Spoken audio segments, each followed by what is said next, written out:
한국인 외계인설, 세계인들이 한국인들은 독특한 DNA 가진 민족이라 말하고 있습니다. 혹시 여러분도 엘리베이터를 타자마자 닫힌 버튼부터 누르시나요? 자판기 커피가 다 나오기도 전에 문 열고 기다리신 적 있죠? 음식을 시키면서도 얼마나 걸리나요? 먼저 묻는다면. 네, 맞습니다. 한국인만의 독특한 습관입니다. 그런데 이 빠른 속도감과 독특한 문화가 세계적인 석학들을 충격에 빠뜨렸다고 하는데요. 어떤 경제학자는 한때 한국을 이해할 수 없는 나라라고 평가했습니다. 한국인들은 너무 감정적이고 비효율적이며 오직 빨리빨리만 외친다는 거죠. 영국 옥스퍼드 대학교에서 세계 경제 발전과 산업 성장의 역사를 연구하는 경제사 권위자 에드워드 모건 교수. 어느 날 그는 한국을 더 깊이 연구하면서 완전히 새로운 결론에 도달하게 됩니다. 그리고 지금 그는 그 충격적인 연구 결과를 직접 들려주려 합니다. 과연 한국 경제 성장에 숨겨진 비밀은 무엇일까요? 지금부터 에드워드 모건 교수의 이야기를 들어보겠습니다. 안녕하세요. 저는 에드워드 모건, 영국 옥스퍼드 대학교에서 경제사를 연구하는 교수입니다. 그리고 저는 지금 제 인생에서 가장 당황스러운 연구를 하고 있습니다. 지난 몇 달 동안 저는 한국 경제 기적의 비밀이라는 논문을 준비하고 있었습니다. 1950년대 세계 최빈국 중 하나, 2020년대 세계 경제 10위권, 반도체 IT 자동차 강국, 전쟁으로 완전히 무너졌던 나라가 불과 70년 만에 세계 최강국들과 어깨를 나란히 하게 된 것. 이건 단순한 경제 성장의 공식으로 설명할 수 없었습니다. 빠른 산업화, 정부 주도의 경제 정책, 몇몇 대기업의 성공, 논문을 쓰기 위해 기존 연구를 분석했지만 한국의 성공을 완벽하게 설명하는 이론은 없었습니다. 그러던 중 제 연구 발표를 들은 미국 MIT 경제학자 윌리엄 포스터 교수가 저를 보며 웃으며 말했습니다. 모건 교수, 그 논문은 한국에 직접 가보지 않으면 완성할 수 없을 겁니다. 무슨 말씀이신가요? 책상에 앉아서는 한국을 이해할 수 없어요. 그 나라에는 단순한 숫자로 설명할 수 없는 무언가가 있거든요. 직접 가서 경험해 보세요. 저는 그 말을 듣고 반사적으로 고개를 저었습니다. 직접 가야 한다고요?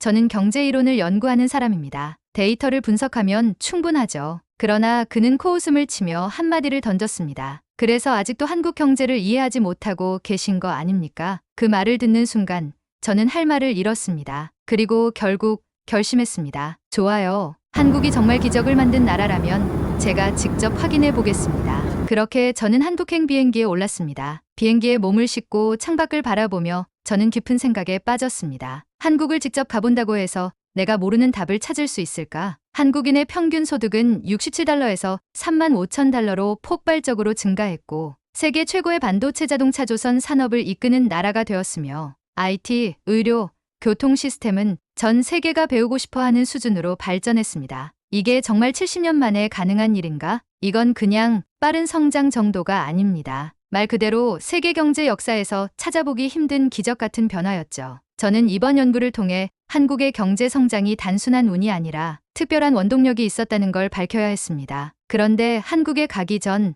뜻밖의 연락을 받았습니다. 모건 교수님, 오랜만입니다. 한국에 오신다고 들었습니다. 직접 만나 뵙고 꼭 보여드리고 싶은 것이 있습니다. 이메일을 보낸 사람은 제 오랜 제자였던 에릭 킴 박사였습니다. 그는 몇 년 전 옥스퍼드에서 박사 학위를 마친 후 지금은 서울에 있는 글로벌 컨설팅 회사에서 경제 전략 컨설턴트로 일하고 있었습니다. 교수님이 연구하는 한국 경제의 기적, 직접 보시면 더 놀라실 겁니다. 시간을 내주실 수 있나요? 저는 곧바로 답장을 보냈습니다. 물론이죠. 저도 궁금한 게 많습니다. 한국에서 보죠. 이렇게 해서 저는 한국으로 떠났습니다. 비행기가 인천국제공항에 착륙했습니다. 창밖으로 내려다본 한국은 이미 새벽이었지만 여전히 밝았습니다. 도로에는 차들이 끊이지 않았고 도시 곳곳에서 네온사인이 반짝였습니다. 밤인데도 이렇게 활기차다니. 저는 공항 입국 심사를 마친 뒤 수화물을 찾고 나왔습니다. 그런데 그 과정이 너무나 빨랐습니다. 방금 전까지 비행기에 있었는데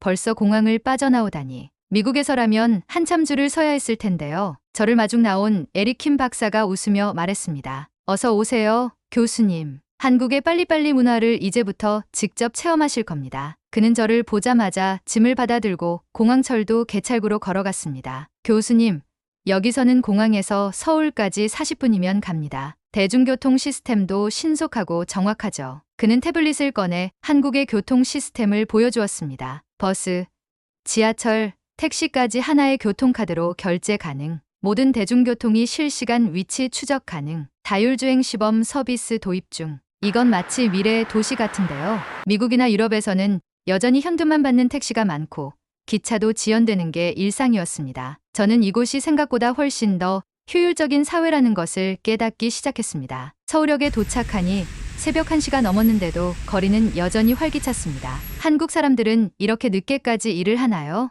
에릭킴 박사는 고개를 끄덕였습니다. 한국은 24시간이 멈추지 않는 나라예요. 사람들이 늦게까지 공부하고 일하고 자기 개발을 하는 게 당연한 문화죠. 그는 저를 강남에 있는 한 카페로 데려갔습니다. 그런데 카페 안에는 사람들이 가득 차 있었습니다. 누군가는 노트북을 켜고 일을 하고 있었고 또 누군가는 책을 보며 공부하고 있었습니다. 새벽 2시인데 이 사람들이 다 뭐 하는 거죠? 저는 한국이 단순히 경제적으로 성장한 나라가 아니라 국민 개개인이 끊임없이 노력하고 발전하는 사회라는 것을 느끼기 시작했습니다. 에릭킴 박사는 커피를 한 잔 주문하며 말했습니다. 교수님, 내일 저와 함께 한국 경제 성장의 진짜 비결을 보러 가시죠. 어디로 가는 건가요? 그는 미소를 지으며 말했습니다. 판교 테크노밸리요. 한국의 실리콘밸리라 불리는 곳입니다. 거기서 교수님이 찾던 답을 일부라도 보실 수 있을 거예요. 저는 흥미가 생기기 시작했습니다. 이 나라가 어떻게 이렇게 성장했는지 직접 확인해 보겠습니다. 그렇게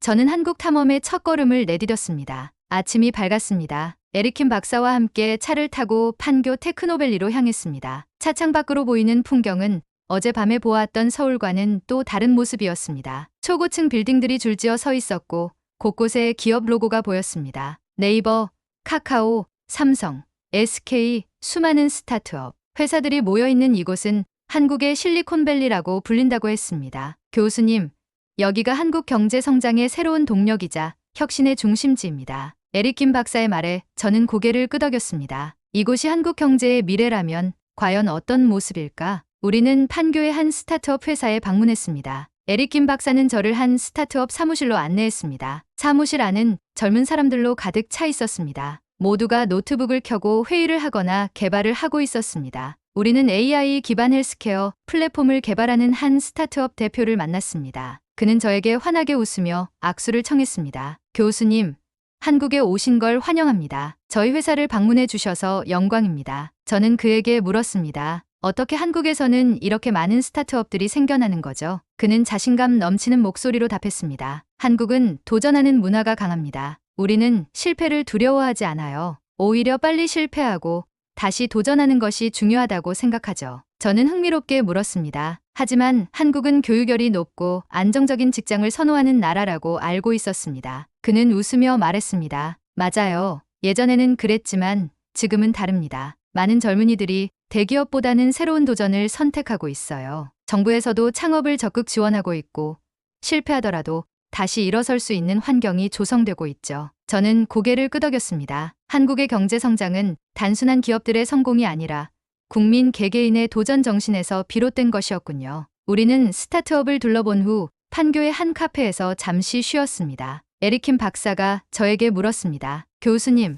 어제부터 한국을 직접 경험해 보시니 어떠신가요? 저는 잠시 고민하다가 답했습니다. 솔직히 말하면 한국의 발전 속도가 너무 빨라서 아직 적응이 안 됩니다. 그는 웃으며 말했습니다. 그게 바로 한국의 빨리빨리 문화입니다. 교수님이 보신 것처럼 한국은 변화를 두려워하지 않고 빠르게 적응하는 나라예요. 우리가 이렇게 성장할 수 있었던 이유는 단순히 운이 좋았던 것이 아니라 국민 개개인이 위기를 기회로 만들 줄 알았기 때문입니다. 저는 그의 말을 곱씹으며 창밖을 바라보았습니다. 한국은 단순히 경제적으로 성장한 나라가 아니라 끊임없이 변화하고 적응하는 나라였군요. 교수님, 이번에는 한국 경제의 또 다른 얼굴을 보여드리겠습니다. 저는 한국에서 일반 시민들의 삶과 문화를 직접 경험해 보기로 했습니다. 판교 테크노밸리를 둘러본 후 에릭 박사는 저를 전혀 다른 곳으로 데려가겠다고 했습니다. 스타트업과 대기업만 한국 경제를 이끄는 게 아닙니다. 전통시장과 골목 상권도 엄청난 경제적 역할을 하고 있어요. 저는 사실 반신반의했습니다. 한국 경제 성장의 원동력이 대기업과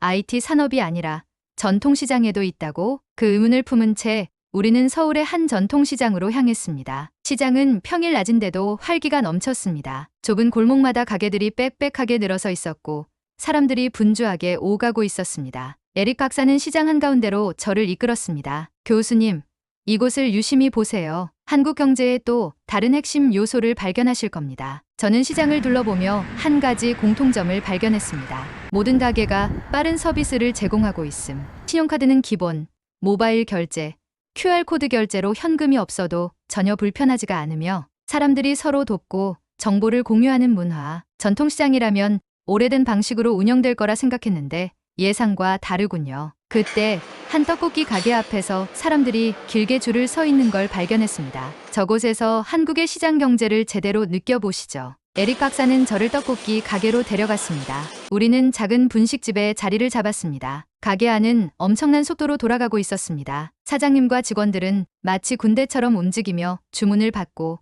떡볶이를 만들고 포장을 하고 있었습니다. 제가 주문을 하자 불과 30초 만에 떡볶이와 튀김이 나왔습니다. 이건 말이 안 돼요. 음식을 이렇게 빨리 만들 수 있다고요? 저는 사장님께 물었습니다. 사장님, 이렇게 빠르게 음식이 나오는 이유가 있나요? 그녀는 웃으며 대답했습니다. 한국에서는 손님이 기다리는 걸 싫어해요. 빨리 먹고 빨리 가야 하죠.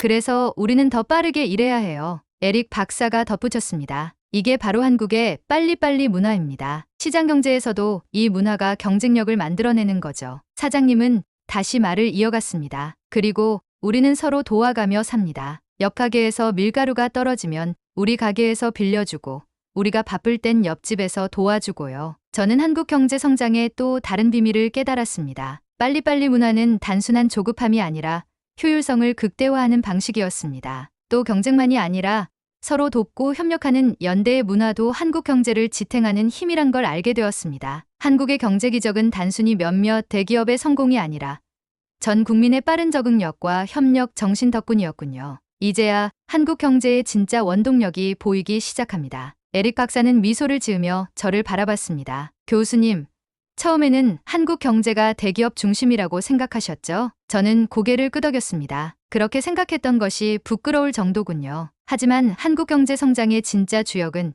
이렇게 현장에서 끊임없이 변화하고 도전하는 사람들입니다. 저는 이제 한국 경제 기적의 또 다른 핵심을 깨달았습니다. 빠른 변화에 적응하는 국민들, 위기를 기회로 만드는 자영업자와 중소상공인, 빨리빨리 문화는 효율성과 혁신 정신, 서로 돕고 협력하는 연대감. 이 나라는 단순한 경제 강국이 아니었습니다. 이건 국민 전체가 만든 기적이었군요. 하지만 한 가지 질문이 여전히 머릿속을 떠나지 않았습니다. 이렇게 치열하게 사는 한국인들은 과연 행복할까? 에릭 박사는 제 질문을 듣고 잠시 생각하더니 저를 의미심장한 곳으로 데려가겠다고 했습니다. 우리는 서울의 중심지 광화문으로 향했습니다. 출근 시간대라 그런지 사람들은 빠르게 움직이며 어디론가 향하고 있었습니다. 지하철역 안은 수많은 직장인들로 붐볐고 대부분은 휴대폰을 보며 출근 준비를 하고 있었습니다. 모두들 너무 바빠 보여요. 마치 쉴 틈 없이 움직이는 기계들 같군요. 에릭 박사가 저를 보며 말했습니다. 교수님,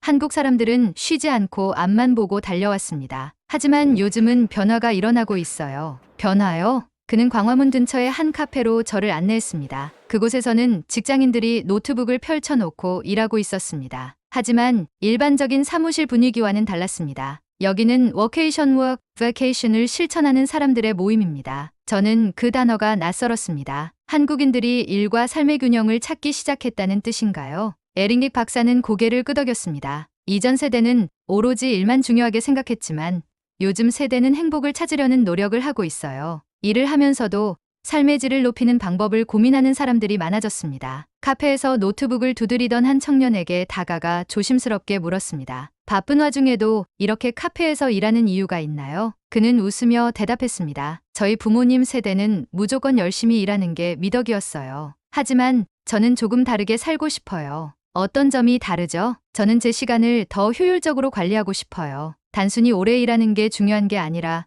똑똑하게 일하고 더 행복하게 사는 게 중요하다고 생각해요. 저는 그 말에서 새로운 세대의 가치관 변화를 느낄 수 있었습니다. 기성세대의 경제 성장을 위해 희생하며 일함. 신세대 효율적으로 일하고 삶의 질도 함께 중요하게 여김. 한국 사회가 점차 빠름에서 균형으로 이동하고 있다는 것이 보이기 시작했습니다. 한국은 성장만이 아니라 행복도 고민하는 나라였다. 저는 드디어 한국의 마지막 퍼즐을 맞추기 시작했습니다. 한국 경제 성장의 비밀. 빠른 변화에 적응하는 국민들, 위기를 기회로 만드는 도전 정신, 빨리빨리 문화는 효율성과 혁신 정신, 서로 돕고 협력하는 연대감, 그리고 이제는 행복까지 고민하는 사회. 이 나라는 단순한 경제 강국이 아니었습니다. 한국은 변화하고 성장하고 더 나은 미래를 고민하는 나라였습니다. 이제 저는 한국을 완전히 새로운 시각으로 바라보게 되었습니다. 교수님, 누군가를 만나보셔야 합니다. 공항으로 떠나기 전 에릭 박사가 제게 마지막으로 꼭 만나야 할 사람이 있다고 했습니다. 이분을 만나면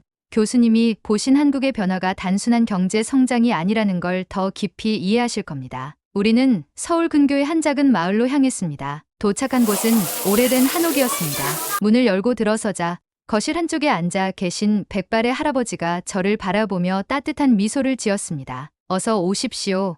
먼 곳에서 오셨다면서요. 그는 한국전쟁을 직접 겪은 박영수 할아버지였습니다. 나는 전쟁 속에서 모든 걸 잃었소. 우리는 마루에 앉아 한국의 과거와 현재에 대해 이야기를 나누었습니다. 박영수 할아버지는 조용히 차를 한 모금 마신 뒤 천천히 입을 열었습니다. 교수님, 저는 전쟁이 한창이던 1950년에 이곳에서 10살이었소. 당시 한국은 지금 교수님이 보시는 한국과는 비교도 할 수 없을 정도로 가난한 나라였죠. 그의 눈빛이 아련해졌습니다. 우리는 밥 한 끼조차 제대로 먹지 못했어요. 길에는 굶어 죽은 사람들이 많았고 학교는커녕 집조차 없는 사람들이 수두룩했죠. 저는 숨을 삼켰습니다. 그렇게 황폐했던 나라가 지금의 한국이 되었다고요? 할아버지는 창밖을 바라보며 말했습니다. 우린 아무것도 가진 것이 없었지만 단 한 가지 희망만은 포기하지 않았습니다. 우리는 끝없이 일어나고 다시 도전했소. 할아버지는 한숨을 내쉬더니 주름진 손으로 탁자를 가볍게 두드렸습니다. 전쟁이 끝난 후에도 한국은 너무나 가난했어요. 하지만 우리는 포기하지 않았습니다. 하루라도 더 빨리 나라를 일으켜야 했어요. 그는 옛날 사진 한 장을 제게 내밀었습니다. 사진 속에는 허름한 판잣집 앞에서 초라한 옷을 입고 서 있는 소년이 있었습니다. 이게 바로 저입니다. 당시 우리는 손으로 직접 벽돌을 나르고 흙길을 닦으며 나라를 다시 만들었어요. 그의 눈빛에는 자부심이 가득했습니다. 우리는 배운 것도 가진 것도 없었지만 끝없이 도전했고 끝없이 배우려 했습니다. 그래서 한국이 이렇게 빠르게 성장할 수 있었던 것이군요. 한국은 기적이 아닙니다. 한국은 우리가 만든 것입니다. 할아버지는 저를 바라보며 마지막으로 말했습니다. 많은 사람들이 한국을 기적의 나라라고 부릅니다. 하지만 저는 그렇게 생각하지 않습니다. 그는 미소를 지으며 말했습니다. 기적은 저절로 일어나지 않아요. 한국은 기적이 아니라 우리가 땀과 눈물로 만든 결과입니다. 그 순간 저는 한국 경제 성장의 진짜 의미를 깨달았습니다. 한국은 단순히 운이 좋았던 것이 아니다. 한국은 국민들이 직접 만든 나라다. 한국의 경쟁력은 빨리빨리가 아니라 위기 속에서도 절대 포기하지 않는 정신이다. 공항으로 향하는 차 안에서 저는 창밖을 바라보며 생각에 잠겼습니다. 서울의 마천루 사이로 전통시장과 오래된 골목들이 보였습니다. 이 나라는 과거와 현재, 그리고 미래가 공존하는 곳이군요. 그리고 저는 확신했습니다. 한국은 단순한 경제 강국이 아니라 변화에 적응하는 나라다. 한국의 경쟁력은 빨리빨리가 아니라 위기를 기회로 바꾸는 힘이다. 한국은 국민 한 사람 한 사람이 만들어낸 나라다. 비행기가 이륙할 때 저는 미소를 지었습니다. 에릭킴 박사, 그리고 박영수 할아버지, 감사합니다. 한국은 정말 대단한 나라였습니다. 나는 한국에서 기적을 보았다. 한국은 단순히 운이 좋아서 성공한 나라가 아닙니다. 어떤 위기가 닥쳐도 다시 일어서는 국민들의 저력, 그리고 변화에 적응하며 끊임없이 발전해 온 정신. 그것이 바로 한국 경제 기적의 진짜 비밀이었습니다. 여러분은 어떻게 생각하시나요? 댓글로 의견을 남겨주세요. 좋아요, 구독, 알림 설정 부탁드립니다.